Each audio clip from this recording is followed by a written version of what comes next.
takatım bitti. Aziz kardeş Abbas'la Hüseyin gitti. Gör bu ker bu bela bak menen etti. Aldım önden aziz kimseleri,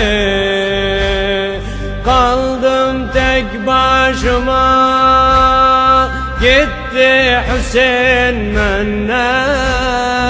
Hissederdim bir can çıktı canımdan.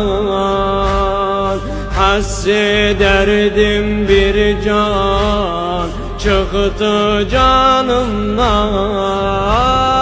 Ben Zeynep'em oldum Kerbela kurbanı. Anı babam Ali Zahran amanı. Anı babam Ali Zahran amanı.